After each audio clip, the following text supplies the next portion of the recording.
Well, we will talk about how TPP is related to the Pacific Partnership, but this is also about any country, economy, place, and we will be talking about corruption that has stopped these things from moving forward. That is why we have our main talk of this event, which is about all those anti-corruption policies that are not only applicable to Mexico and Latin America. They apply to all the world. It exists everywhere, and even though they say no, in the U.S. we have this, and in any advanced economy. So that's why I would like to ask our to Moisés Solares to introduce our guest, honored guest.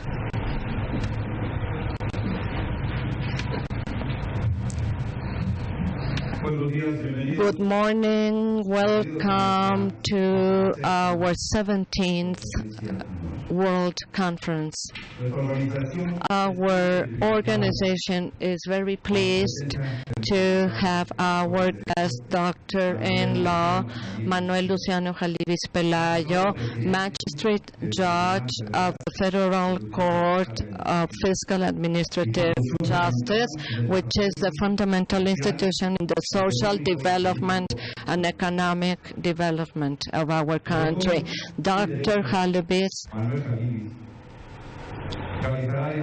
he will inaugurate this event, and he will deliver a lecture, as Mauricio Mubara referred to. I would like to read the resume of our honored guest. Dr. Manuel Hallivis. He has a PhD for the UNAM. His thesis was awarded in the National Institute of Public Administration. He's professor of law in the Tulane University. He is professor in public administration for the University of Michigan. He has a BA in law for the Ibero-American University with summa cum laude, and his thesis was awarded as first place in the professional thesis contest of the National Chamber of Commerce. He has several publications with several titles of more than 60 personal authorship, co-authorships, and essays with more than 50 books in collective. He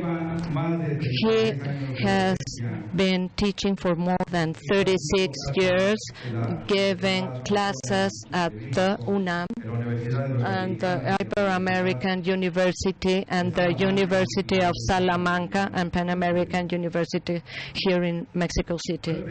He was president of the International Association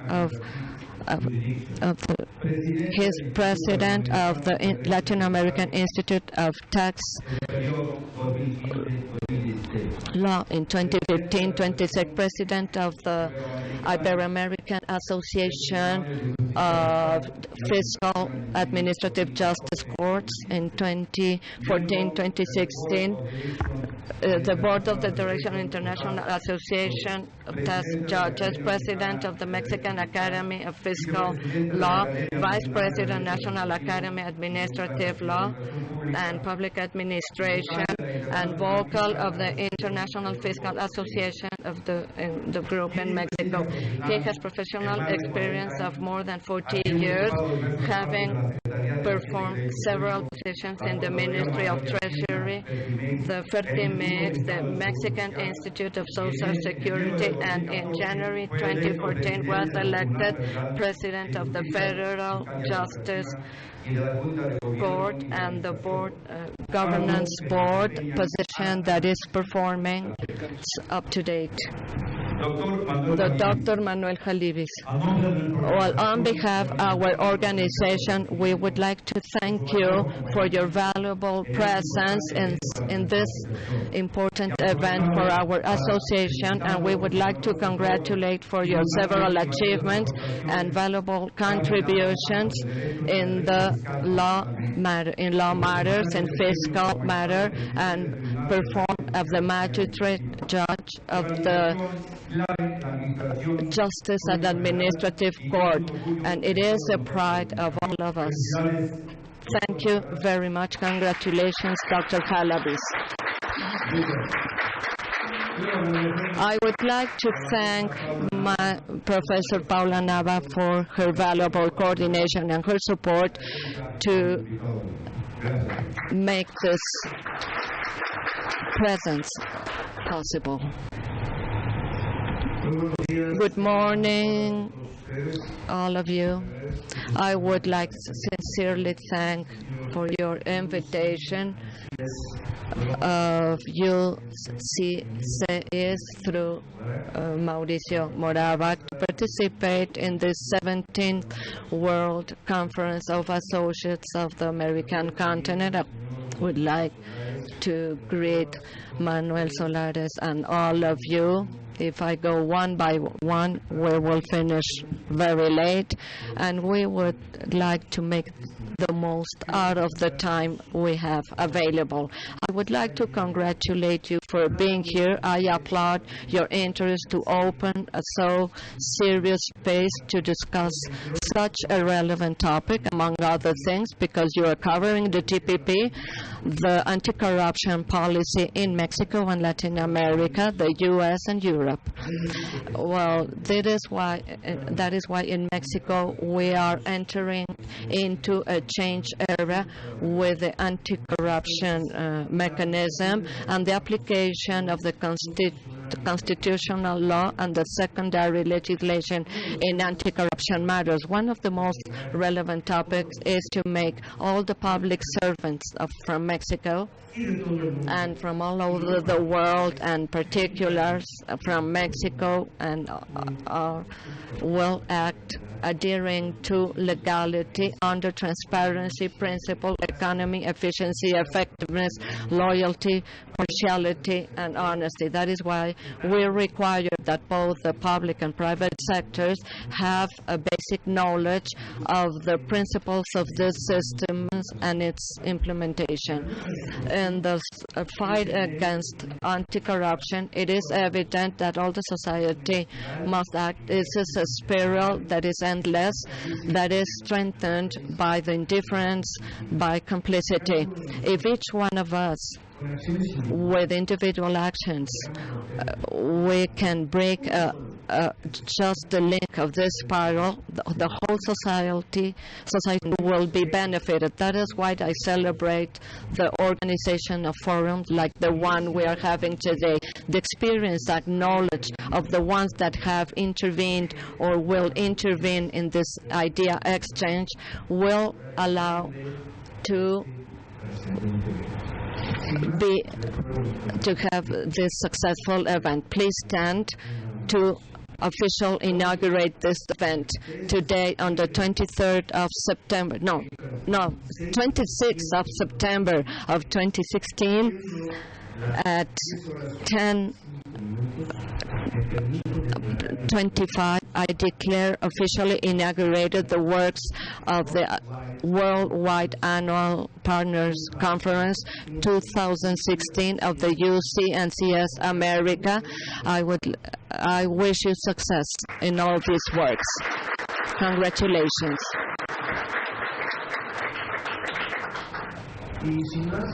Well, if you allow me, I would like to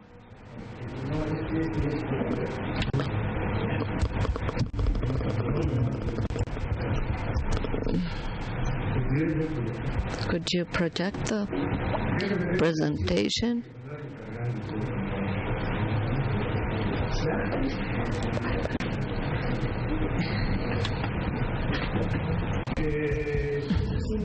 This is a topic that, because of obvious reasons, we were part of the design of the anti-corruption reform. So far, we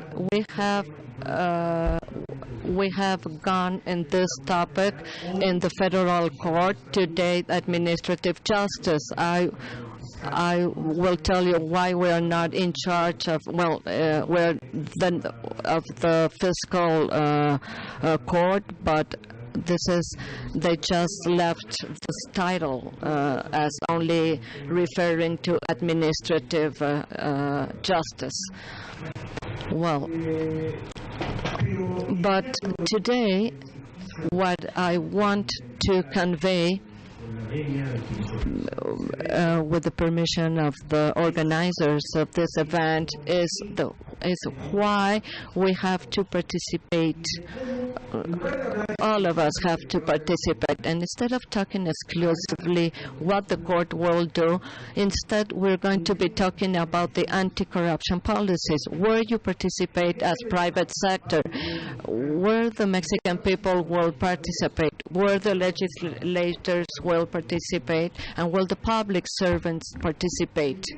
Well, the anti-corruption topic, it is not a novel topic, and saying that Mexico haven't done anything about anti-corruption is really a fallacy and a lie. Well, I'm repeating this. It is a lie. Why? Because let's remember the De la Madrid presidency with the moral renovation of society, López Portillo that wanted to finish with anti-corruption, the same thing with De la Madrid, the same thing with Salinas, de Gortari, when we had Cedillo, president, and also Fox, Calderón, and I forgot one president for sure. But before that, well, since the 60s, we judged anti-corruption matters, but we want to frontally fight against anti-corruption acts, along with a topic that was not neglected, but we didn't pay the attention it deserved. Well, I think the idea is that we do not want to fill out the yellow or pink pages. We want to end with impunity, and with this will inhibit corruption. And I want to tell you what we plan to do in this respect. Well, I was saying that Mexico considered the needed long time ago to eradicate corruption, but it has not been possible. We have made some isolated efforts in anti-corruption, and I'm going to tell you, you probably knew on TV or radio that we started a year ago with the combat of a corruption network. And I'm going to tell you about this because by means of examples we can do a lot. Many years ago, we started to fight corruption, but we have not been able to fight it. And you know why? Because these have been isolated efforts. They say you need to improve law, defense, and everything has been just isolated and just momentaneous answers. But now they are talking about a paradigm change, and everything has a systematic focus. Mexico has sought to comply with international standards from many years ago. Could you please close the door, please?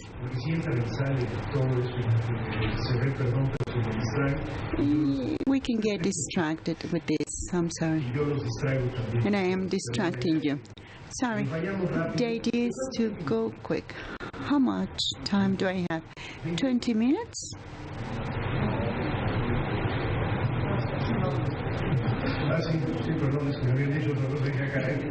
Okay. Well, I just go to the last slide, if so.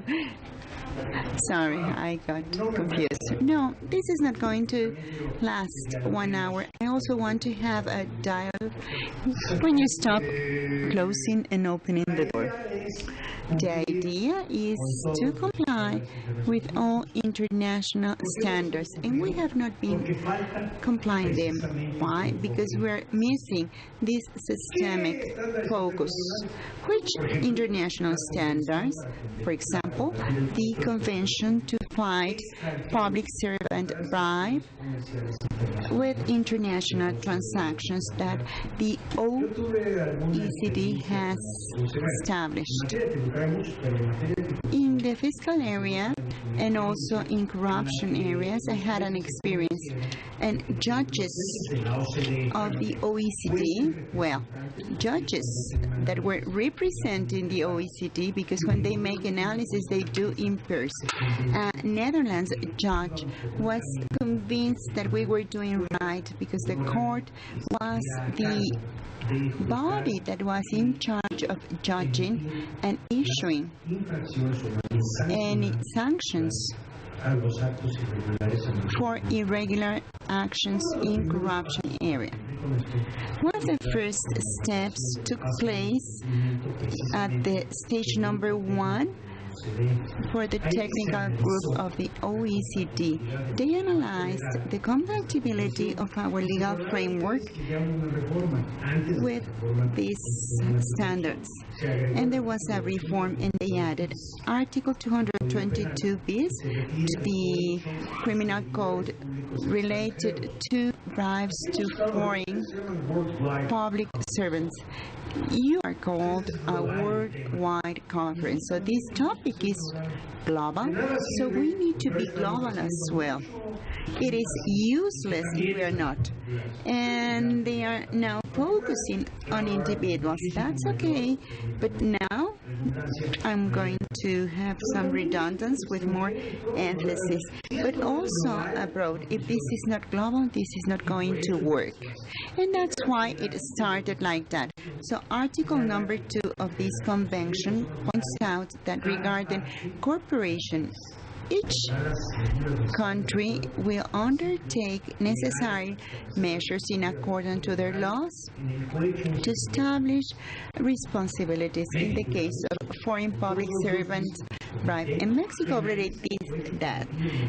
Article 222 bis is sanctioning bribe. In these cases, there's a section here related to the crime action, and this grants the criminal judge the power to impose up to 1,000 penalty days and also decree the suspension of this corporation considering the knowledge degree of the administration bodies regarding this bribe and the damage caused or the benefit that was obtained, rather the second part, by this corporation.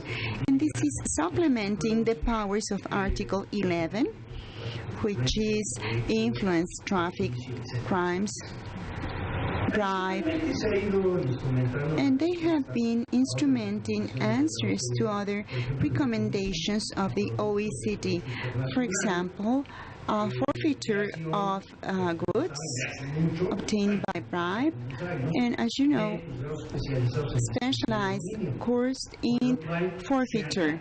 And they are tackling a fundamental point, not only for organized crime, but also for corruption, because you are fighting the pockets of these networks, and they will be eradicated because they will not have any financing. We have also issued very strict laws that are highly competitive in money laundering. And as I was talking to a friend, he was the main publisher, and then I said, well, I think that we exceeded because we need to ask permission for everything. They're calling the bank and they are asking, did you sign? Where did this money come from? Well, it was my salary. It's my account? Well, this is good because if we're talking about extremes, from one extreme going to the other, it's okay. We will have to make a balance here, and that would be fine. The SAT, or the Mexican Exchequer, has also placed some obstacles to bribe. Well, it is already in the law that you cannot deduct any bribes. They are not going to put in their financial statements an item saying bribe, but it's good that we are naming this kind of issues.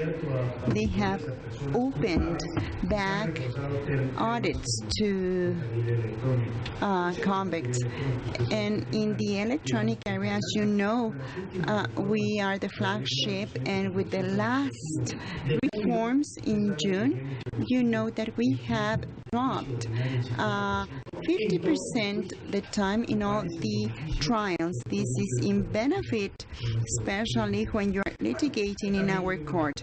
We also had the tax reform, and I prefer not to talk about it. I have some doubts, but by the auditing body in Mexico, Función Pública, and also some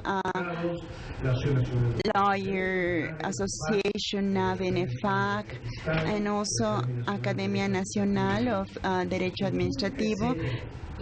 All of them have tried to tackle corruption, and they have also tried to generate efforts so bribe, both at national and international level, are eradicated. Designing strategies, for example, the one that you have in the private sector, this socially responsible enterprise that will cause some transformation.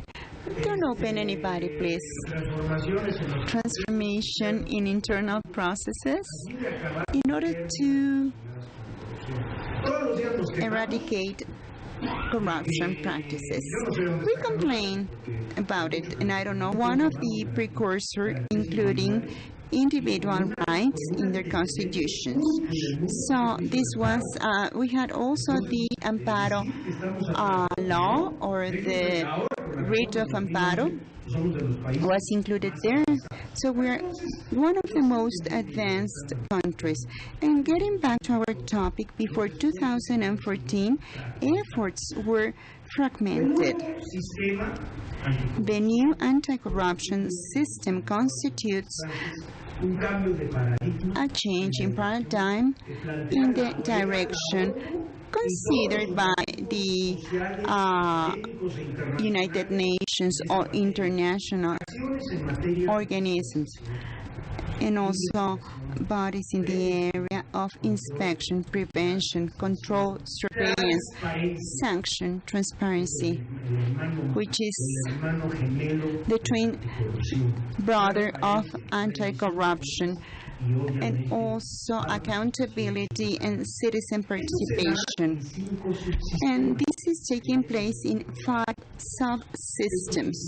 These 5 subsystems are: first, the most important, coordination among all the authorities and with citizen participation. And precisely the coordinations of system, I'm going to explain you how this works. The coordination subsystem is the most important because this is the one that gives the systemic focus, then prevention and detection of administrative actions from public servants. If we do not detect, impunity will prevail. Then superior audit or inspection, and also sanction by the court, and then investigation and sanction. I'm repeating, investigation, because it is the responsibility, the National Anti-Corruption Attorney General Office.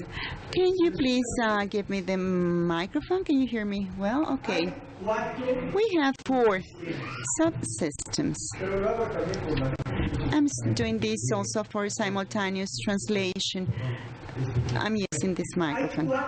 So we have 4 fundamental axes, and I want to give you an example that was famous by a House representative.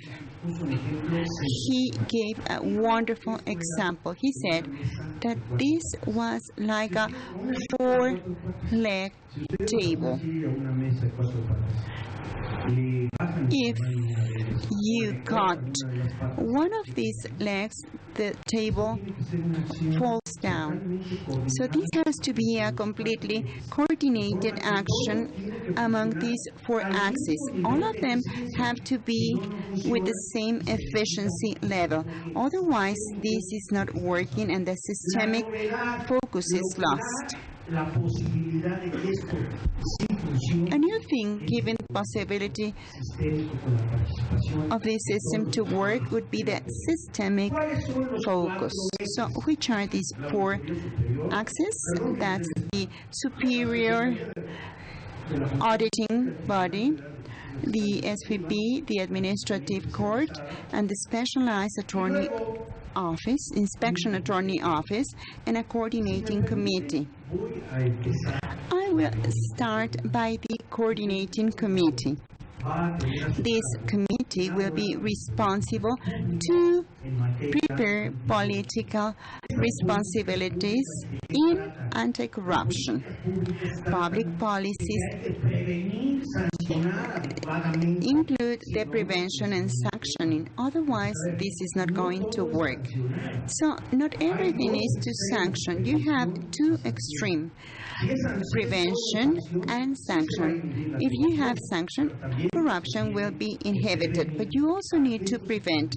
So this becomes a social topic, like social concerns. With all the communicologists that I have talked to, they have said that this is a big concern of the Mexican people, and certainly all the other countries that are present here and those that are watching us from the web. The coordinating committee is made up by 7 heads, the 7 responsible parties. Number 1, Transparency Agency, Dr. Jimena Puente. She's fighting for transparency to reach the perfect level, and I can tell you that we have obtained a prize for being 100% transparent. So I think this is the right way. The more transparent, the hardest you will fall into corruption. That's what I meant. It's difficult for us to get into corruption. The other head would be a representative from the federal body of judges. I think that an association like Mexican Transparency said that judges should also be subject to this, and I share this completely. In this system, the judicial branch is kind of isolated, but it is within the system by means of their own agencies. And in this case, the Federal Judge Council. We will also have the 4 axes, and I'm going to describe them now, and a representative from the Citizen Participation Committee. As far as I know, we have 5 members, 5 democratically elected persons by the Senate, who will represent all of us as citizens, and they will also preside or lead the system. And I have fought for this. There's going to be an executive secretariat in the hands of the chairman. So the 7 heads of these agencies will be gathered and analyze how we are doing issue public policies observations. And I can recall that a very assertive senator, Mr. Rios Speaker, said, how recommendations, they should be mandatory. And I said, the fact that they are mandatory or not doesn't matter, because you are going to be on the spot of all the society. So if someone says this is not working, then the head of this area will undertake pertinent measures. And it's okay that they have autonomy, so they are not subject to any problem. Sorry, I would not like to say the weight of law, because we do not know what the weight of law is. But up to the last consequences established by law, this coordinating committee, chaired by one of the citizen council representatives, will move the other 4 axes. And I want to say something. In 2014, I had the chance to talk to the House representative. He was the chair of Constitutional Topics Commission. And he said back then, we did not know very well, and he said, why you're coming if budget is not ready? No, I'm here because there are 3 projects from the 3 main political parties, and I want to say that the court will be interested in all these 3 topics. So we wanted to be present and to undertake actions in this area. So the powers to sanction was in our Constitution since 2007, but we were not able to implement this because there was no special legal frameworks, and they were discussing if they created new organizations, and I will talk about this at the end when I tell you what the court does. So the idea back then was to use what the Mexican state has or create new agencies. Which ones? The new axis. And we said we do not want to have more bureaucracy. So if you already have the agencies, are you going to create parallel agencies? And they will just see 1% of what we do. They will continue creating courts. That's a logic. In the Federation Superior Auditing Agency, this cannot be an accountancy court. We already had one in the colony time in 1824 when the Federation auditing body was created. So we were going to get back to the 18th century? No, they didn't want this. There's an issue related to us.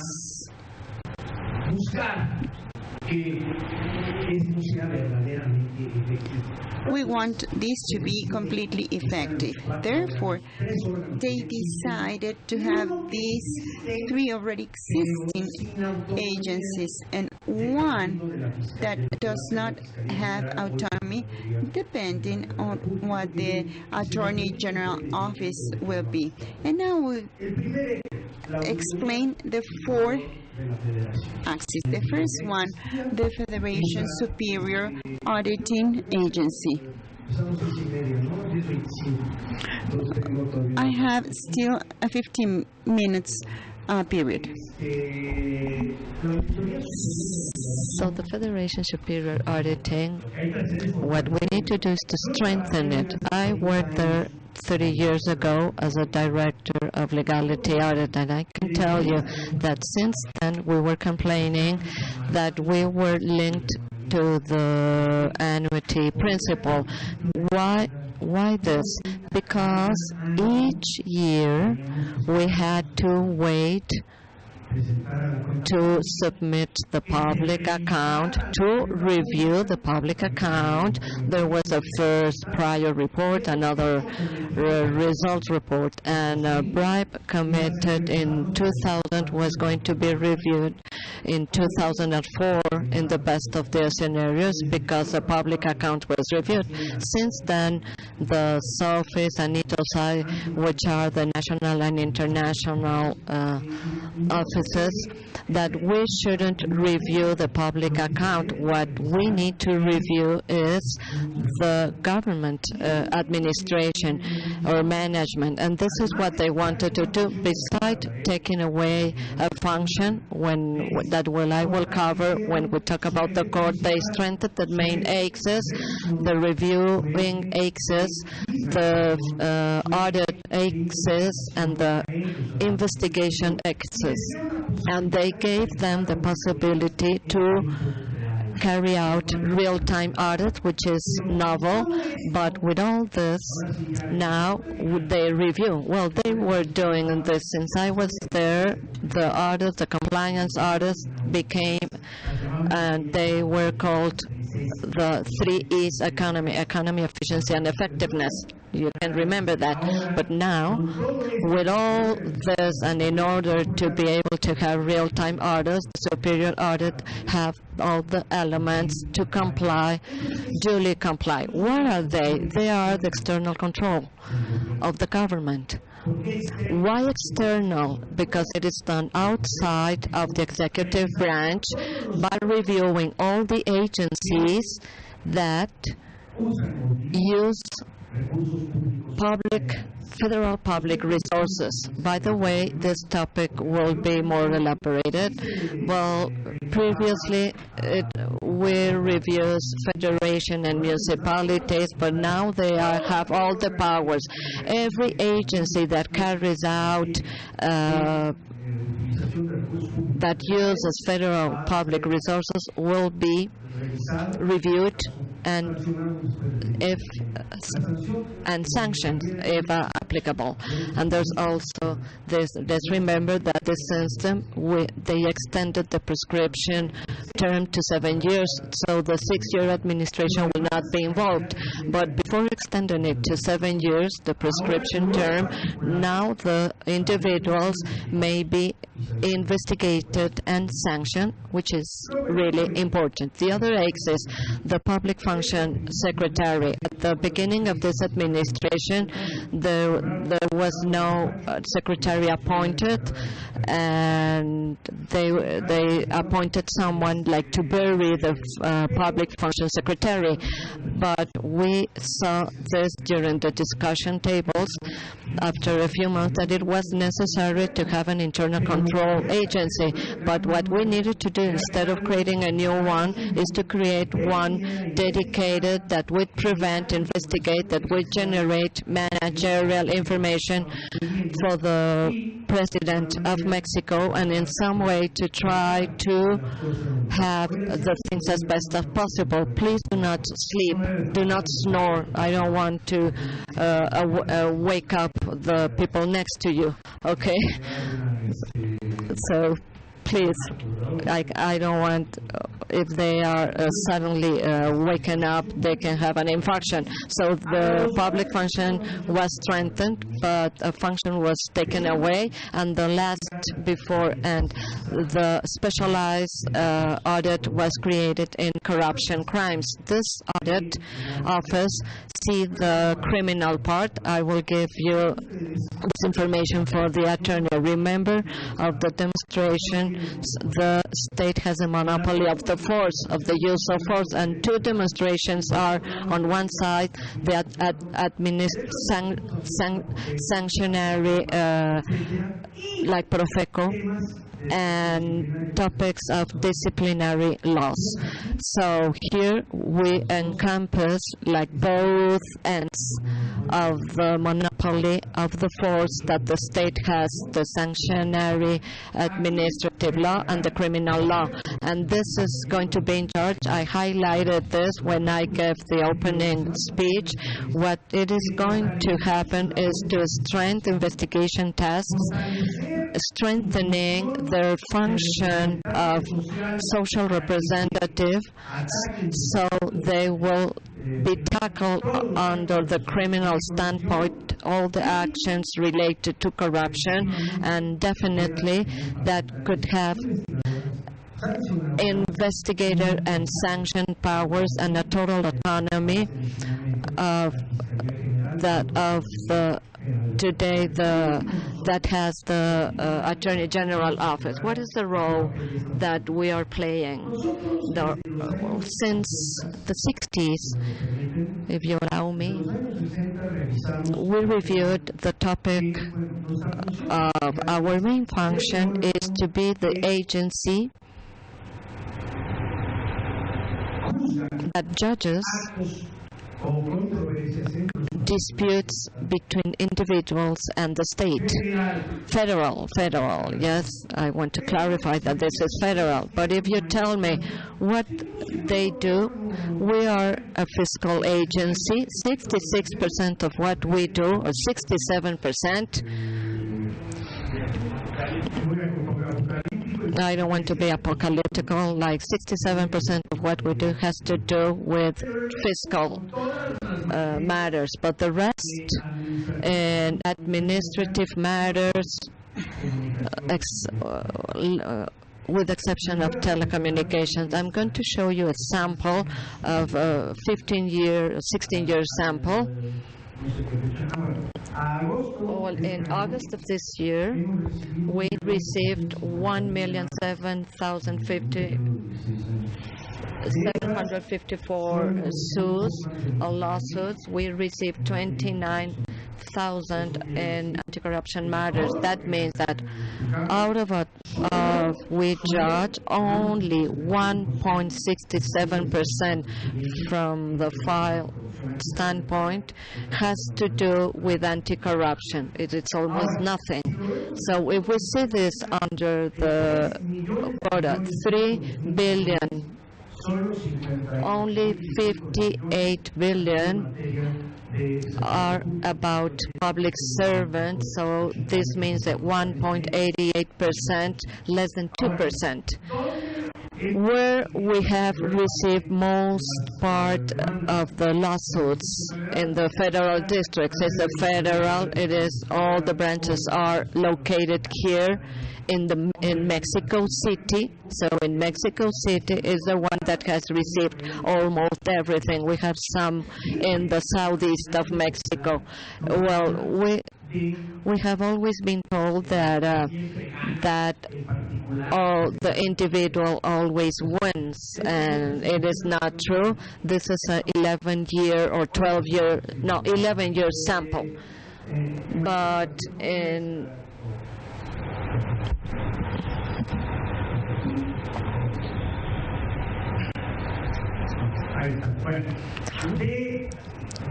well, out of 17,000 lawsuits in this period of time, you see that 51% were won by the individuals. 48% was won by the authority. Where is the opportunity window? Over here, this 14% out of the 100%, or 30% out of the 14% of the 52%, it is a window opportunity because those that perform, the state could have won, but we do not want to unfairly sanction someone. So the reform, what has to do with us, I will go back to the graph.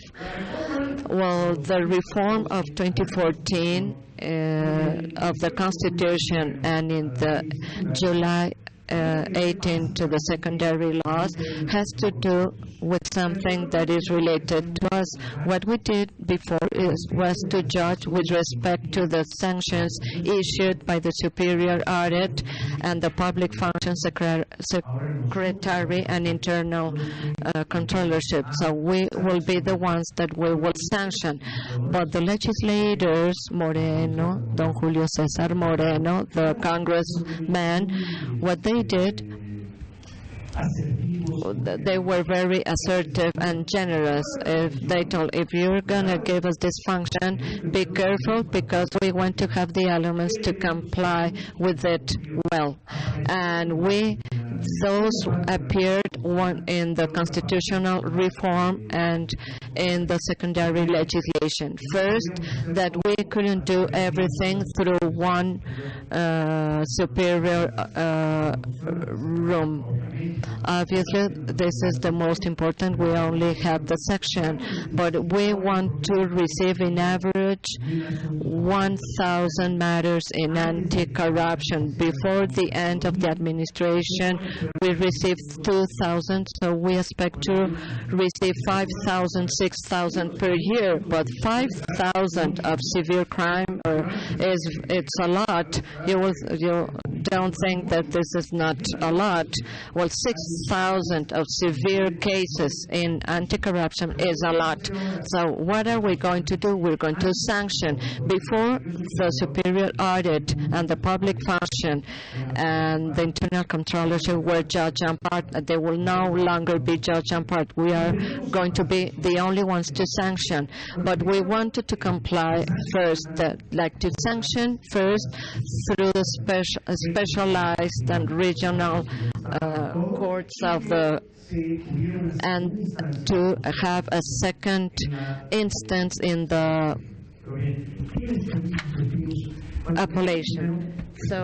appealing court. So to have human rights. And what is the point of issue sanctions that violate human rights? The only thing that we are doing with the non-bis in idem principle, we see that the corrupt person will go free, and not only free because this is not a criminal action, but not to be sanctioned economically and administratively. So we need to respect human rights, to respect the principle of due process, to have a total compliance principle of the what is this principle of a classification. There was a small catalog of sanctions, but it didn't say how much. There were no parameters. This one has some of them. Hopefully, we would have more parameters. When talking about parameters, we asked to comply with the proportionality and material truth. Why? Because we do not want to know if this person fill out the pink format. We want to see if the person is corrupt or not, because in our case, those are severe crimes. We don't want to see if he complied with a formal issue. What we want to know is to know if this person is or not corrupt, if he performed a corruption act. So, first of all, the proportionality principle implies that comply with classification of crimes, and that the sanction will be imposed related to the damaged costs. We cannot kill fleas with a gun. So if the damage is less, the sanction must be low. If the damage is high, the sanction must be high. So also, at some point in time, it should comply with the inhibition principle. So how we achieve the material truth principle? First of all, if the file is not integrated, we can return it with no consequence. So we do not want to generate the omnis in idem. And also we ask to give us a better prevention power. If someone that should not be there on a procedure was not complied, we can mandate this to be performed. So we ask something very important. I want to tell you, and for the people that do not talk Spanish, the Dutch judge says that he saw that in our laws the social and economic level is considered. Well, in Holland, for example, you have fixed sanctions. The one that commits an anti-corruption act is sanctioned with X amount of money, but here we have a range of a minimum and maximum. What does that mean? The one that performs a corruption act will be imposed a minimum, be high, low, or if it indistinctively of the person. I am a fat person. I'm not discriminating anyone. So well, at the beginning, the person is sanctioned with the minimum. If it repeats the crime, a little bit more. If it causes a lot of damage to the society. Secondly,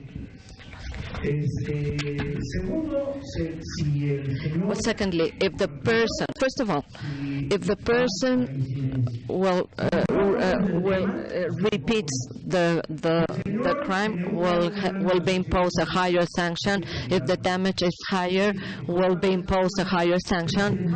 But everybody will be sanctioned, but they will be properly sanctioned in order to generate what I want to tell you, because the main topic is that each sanction that we issued is a sanction that inhibits the corruption. We do not want to put someone in, to hang someone, or to put the head and everybody will see the head hung. Or no, what we want to have is that every sanction issued will inhibit the corruption, that each sanction that we issued will generate an example that will be multiplied, that will make that the corrupt person will have the feeling that we're going to be detected and sanctioned in a timely and fair manner.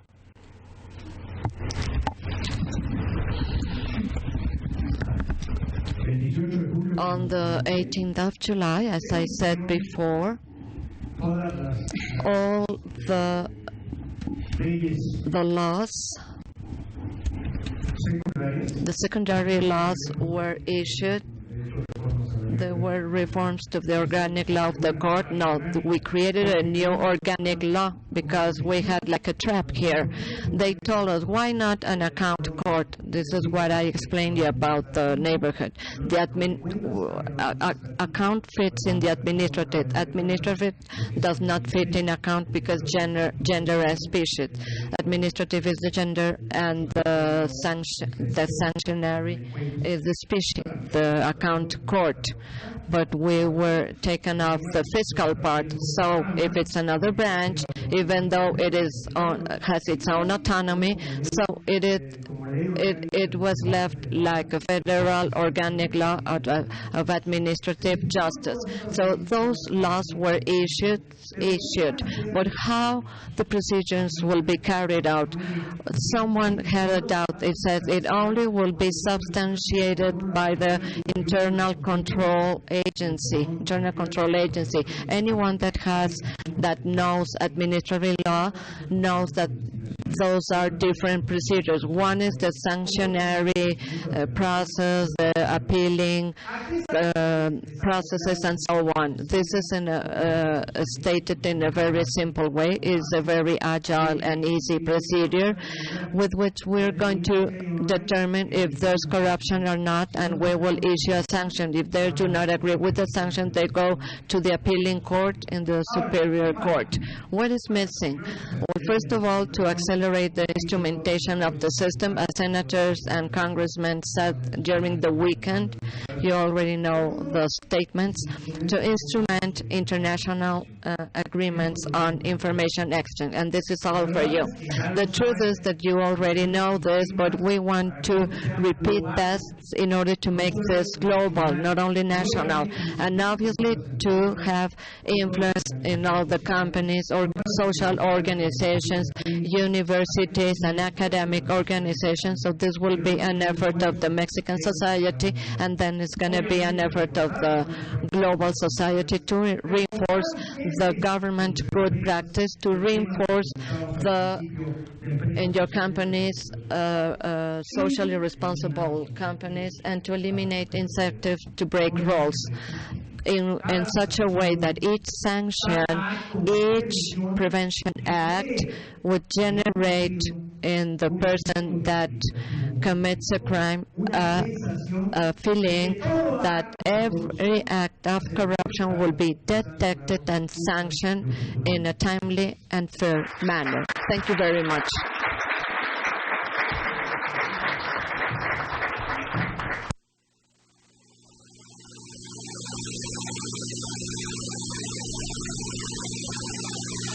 Thank you for your brilliant presentation.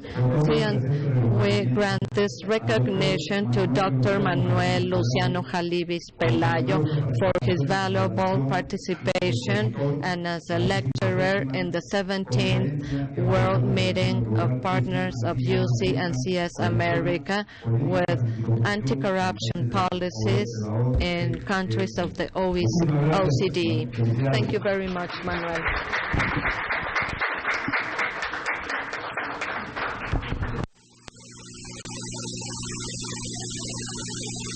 Well, thank you very much.